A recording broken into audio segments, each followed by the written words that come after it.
നമ്മുടെ സമുദ്രങ്ങളുടെ 5% മാത്രമേ നമുക്ക് പഠന വിധേയമാക്കാൻ സാധിച്ചിട്ടുള്ളൂ. അതിനാൽ ആഴത്തിൽ നടക്കുന്ന കാര്യങ്ങളെക്കുറിച്ച് നമുക്കറിയാത്ത ഒരുപാട് കാര്യങ്ങളുണ്ട്. ലോകത്തിലെ ഏറ്റവും ആഴമേറിയ നീലഗർത്തം, അപൂർവ കടൽ സസ്യങ്ങളുടെയും സമുദ്രജീവികളുടെയും ആവാസ വ്യവസ്ഥ കൂടിയായ താംജ ബ്ലൂ ഹോളിനെ കുറിച്ചാണ് ഇന്ന് പറയുന്നത്. മെക്സിക്കോയുടെയും ബെലീസിന്റെയും തീരത്താണ് താംജ ബ്ലൂ ഹോൾ എന്ന ഏറ്റവും ആഴമേറിയ ബ്ലൂ ഹോൾ ഉള്ളത്. വെള്ളത്തിനടിയിലുള്ള കുഴികളാണ് നീലഗർത്തങ്ങൾ അഥവാ ബ്ലൂ ഹോളുകൾ എന്നറിയപ്പെടുന്നത്.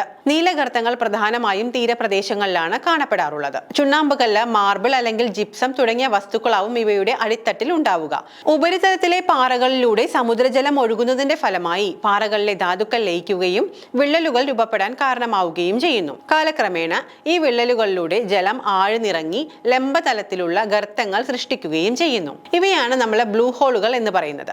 സമുദ്രനിരപ്പിൽ നിന്നും 1380 അടിയിലധികം, അതായത് 420 മീറ്റർ ആഴമുള്ള ഗർത്തമാണ് ഈ താംജ ബ്ലൂ ഹോളിനുള്ളത്.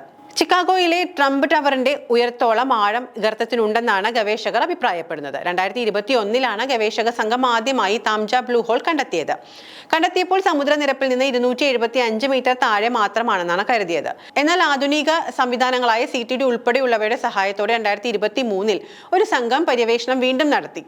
1380 അടി വരെ താഴ്ചയിലെത്താൻ മാത്രമാണ് അന്നും ഗവേഷകർക്ക് സാധിച്ചത്. ഏറ്റവും ആഴം കൂടിയ നീലഗർത്തം എന്ന ദക്ഷിണ ചൈന കടലിലെ ഡ്രാഗൺ ഹോളിന്റെ റെക്കോർഡ് മറികടക്കുന്നതാണ് താംജ ബ്ലൂ ഹോളിന്റെ ആഴം. 300.89 മീറ്റർ, അതായത് 987.2 അടിയാണ് സാൻഷായോങ്കിൻ ബ്ലൂ ഹോൾ എന്ന ഡ്രാഗൺ ഹോളിന്റെ ആഴം. സമുദ്രത്തിലെ പാറകളും ജലപ്രവാഹങ്ങളും കൂടുതൽ ആഴങ്ങളിലേക്ക് എത്തിക്കുന്നതിന് തടസ്സമാകുന്നുവെന്നാണ് ഈ താംജ ബ്ലൂ ഹോളിന്റെ പഠനത്തെ പറ്റിയുള്ള ഗവേഷണത്തിൽ ഗവേഷകർ പറയുന്നത്. ഇവരുടെ പരീക്ഷണ ഫലങ്ങൾ ഫ്രോണ്ടിയേഴ്സ് ഇൻ മറൈൻ സയൻസ് എന്ന ശാസ്ത്ര ജേർണലിൽ പ്രസിദ്ധീകരിച്ചിട്ടുമുണ്ട്. വളരെ ആഴമേറിയതും വെള്ളത്തിനടിയിലുള്ള ഗുഹകളുടെയും തുരങ്കങ്ങളുടെയും ഒരു വലിയ ശൃംഖലയുടെ ഭാഗമാണ് താംജ എന്നാണ് ശാസ്ത്രജ്ഞർ വിശ്വസിക്കപ്പെടുന്നത്. ആദ്യമായി ഗർത്തം കണ്ടെത്തിയപ്പോൾ എക്കോ സൗണ്ടേഴ്സ് ഉപയോഗിച്ച് 900 അടി വരെ താഴ്ചയിലെത്താൻ ഗവേഷകർക്ക് സാധിച്ചിരുന്നു. മെക്സിക്കോയിലെ ചേറ്റുമൽ ബേയിലെ താംജ ബ്ലൂ ഹോൾ സമുദ്രനിരപ്പിൽ നിന്ന് 420 മീറ്ററിലധികം താഴെയെന്നാണ് പറയപ്പെടുന്നത്. എന്നാൽ ഇതിന്റെ ആഴം അളക്കാൻ ഉപയോഗിച്ച ഉപകരണങ്ങൾ യഥാർത്ഥത്തിൽ അടിത്തട്ടിൽ എത്തിയിട്ടില്ല. അതിനാൽ താംജ ബ്ലൂ ഹോളിന് അതിനേക്കാൾ ആഴമുണ്ടായിരിക്കാം എന്ന് കരുതപ്പെടുന്നു. അത് എത്രത്തോളം ആഴത്തിലേക്ക് പോയി എന്ന് അളക്കുന്നതിനോടൊപ്പം തന്നെ ഈ ദ്വാരത്തിനുള്ളിലെ ജലത്തിൽ കണ്ടെത്തിയ രാസവസ്തുക്കളുടെ താപനിലയിലും ഒക്കെ ശാസ്ത്രജ്ഞർ പഠനം നടത്തി. താംജ ഗർത്തത്തിൽ 1312 അടി താഴ്ചയിലുള്ള ജലപാളി കരീബിയൻ കടലിന് അടുത്തുള്ള തീരദേശ റീഫ് ലഗൂണുകൾക്ക് സമാനമായ താപനിലയും ലവണാംശവും പ്രകടിപ്പിക്കുന്നതായും ഗവേഷകർ സൂചിപ്പിച്ചു. ഇനിയും കണ്ടെത്തിയിട്ടില്ലാത്ത സമുദ്ര ആവാസ വ്യവസ്ഥകൾ ഗർത്തത്തിൽ ഉണ്ടാകാനുള്ള സാധ്യതയും ഗവേഷകർ തള്ളിക്കളയുന്നില്ല.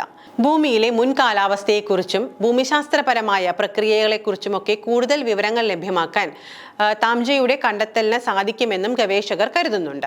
സമുദ്രങ്ങളുടെ ആരോഗ്യത്തെക്കുറിച്ചും മനുഷ്യന്റെ പ്രവർത്തികൾ അത് എത്രമാത്രം ദോഷകരമായി സമുദ്രത്തെ ബാധിക്കുന്നു എന്നതിനെക്കുറിച്ചും വിവരങ്ങൾ നൽകുന്നതിനോടൊപ്പം തന്നെ പവിഴപ്പുറ്റുകൾ, കടലാമകൾ, സ്രാവുകൾ എന്നിവയ്ക്കൊപ്പം കടൽ സസ്യങ്ങളുടെയും സമുദ്രജീവികളുടെയും ജൈവ വൈവിധ്യത്തിന്റെ കേന്ദ്രങ്ങളാണ് താംജ പോലുള്ള വിചിത്രങ്ങളായ നീലഗർത്തങ്ങളെന്നും ഗവേഷകർ അഭിപ്രായപ്പെടുന്നു.